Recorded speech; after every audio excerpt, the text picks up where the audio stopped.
Hello everyone, আসসালামু আলাইকুম। Welcome to my channel. তো চলে আসলাম নতুন আরও একটা ব্লগ ভিডিও নিয়ে। আজকে আমরা সবাই মিলে যাচ্ছি এই শীতের সকালে আমার বড় ফুফু শাশুড়ির বাসাতে, মানে বড় ফুফুর বাসাতে। আজমাইন বাবুকে একদম খরগোশের মতো করে তৈরি করে নিয়েছি যেন কোনো ঠান্ডা ওকে না ধরে। আর দেখেন এই সকালের রাস্তাটা কত সুন্দর ফাঁকা। এটা হলো রাজশাহী শহর, আমাদের প্রিয় রাজশাহী শহর। রাজশাহী শহর এত ক্লিন আর রাস্তাগুলো এত সুন্দর। যারা রাজশাহীতে থাকেন বা যারা রাজশাহীতে এসেছেন তারা তো খুব ভালো করেই জানেন। এই রোডটা যদি কেউ চিনে থাকেন তাহলে প্লিজ কমেন্টস করে জানাবেন।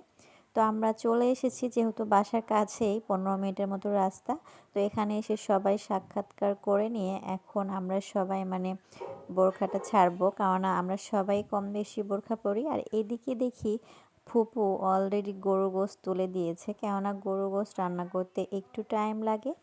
আজমাইন তো ওর বড় আব্বুকে পেয়ে অনেক খুশি হয়ে গেছে, বড় আব্বু বললে ভুল হবে, বাবা বলেই ডাকে সবাইকে। আর এটা হলো ফুপুর রান্নাঘর, মাও কাজ করতে বসে গেছে। সবাই মিলে হাতে হাতে কাজ করলে ফুপুর একটু কম কষ্ট হয়। আর নূপুর তো এখনও শীতের কাপড় পরেই আছে। তো এখানে আমি আবার একটু ঢং করছিলাম আর বলছিলাম যে আমার হাতের রান্না ছাড়া কেউ গরুর গোশত খেতেই পারে না, আমার হাতের রান্না অনেক টেস্ট। এটা ভুল কথা, আমি তেমন একটা রান্না করি না, খুব কমই রান্না করি, শখের বশে যে রান্নাগুলো করা হয় সেগুলো। তো এই যে নলাটা দেখছেন, এই নলাটা নূর আমাদের সবার ছোট ভাই বলতে পারেন, বা আমার ছোট দেবর, সে খেতে চেয়েছে। সে বলেছে যে ভাবি আমাকে দিবেন খাওয়ার সময় নলাটা। আর এদিকে ফুপু আমাকে ডিম ছিলতে বসিয়ে দিয়েছে। আর আমার ননদ আমাকে সুজি খাওয়াচ্ছিল। আর আমি বলছিলাম যে আসলে অন্যদের ননদ কেমন হয় জানি না, তবে আমার ননদগুলো অনেক ভালো। এটা আসলে গল্পতে না, বাস্তবেও আমার প্রত্যেকটা ননদই অনেক ভালো, বন্ধুর মতো ব্যবহার আমার সাথে সবার। এই ডিমগুলো সিদ্ধ করা হয়েছিল ইন্ডাকশন কুকারে। আর এই পাশে মা আর কাকি বসে থেকে মুরগি, মাছ কাটা, মাছ ধোয়া এসব করতে বসে গেছে। এক কথায় সবাই যে যার মতো এক এক কাজ নিয়ে ব্যস্ত।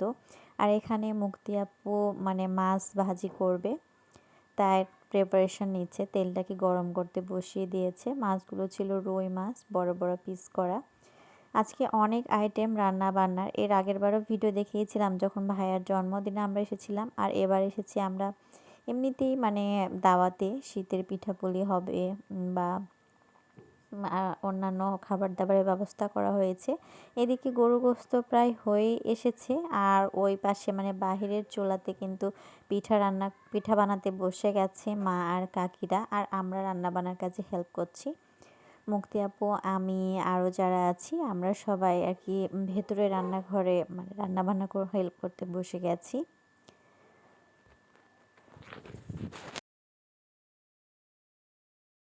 আমার নর্মালি রাঁধুনি নাম না দিয়ে কাটুনি নামটা দেওয়া উচিত, কেননা আমি যেখানেই যাই, বাসাতে বলেন, বাবার বাড়িতে বলেন, আর যেখানেই বলেন না কেন, আমাকে কাটাকাটির কাজে সবাই বেশি লাগিয়ে দেয়।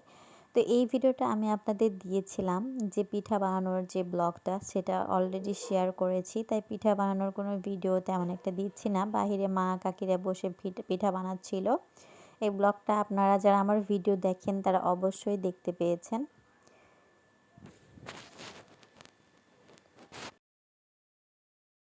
বড় ফুপু অনেক মিশুক মানুষ, উনি মানুষকে খাওয়াতে বা কাউকে কিছু দিতে অনেক পছন্দ করে। দেখেন মুরগির গোশতের কালারটা এত সুন্দর এসেছে। আমি যদিও ব্রয়লার খাই না, ফার্মের মুরগি আমি যদিও খাই না, বাট আমি দাঁড়িয়ে থেকে রান্না দেখছিলাম। রান্না করতে হয় টুকটাক, আমিও পারি মোটামুটি রান্না, খুব একটা খারাপ হয় না, খুব একটা ভালো না হলেও। তবে আমি এই যেসব ফ্যান্সি টাইপের খাবার এগুলোই আমি বেশি বানাই। তো গরু গোশত হয়েই এসেছে, দেখেন কত সুন্দর একটা কালার চলে এসেছে। আর এই যে পিঠা বানানো শেষ, সবাই মিলে পিঠা খাচ্ছে।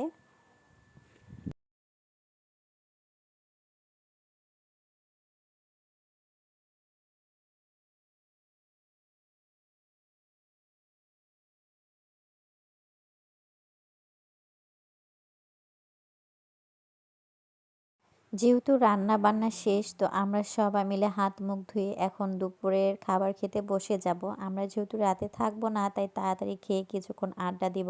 তো প্রথমেই ছোটদের আগে খাইয়ে নেওয়া হচ্ছিল, মানে যারা অবিবাহিত ছোট ছেলে মেয়ে তাদেরকে আগে খাবার দেওয়া হচ্ছিল, আর আমরা সবাই পরে খেয়ে নিয়েছিলাম।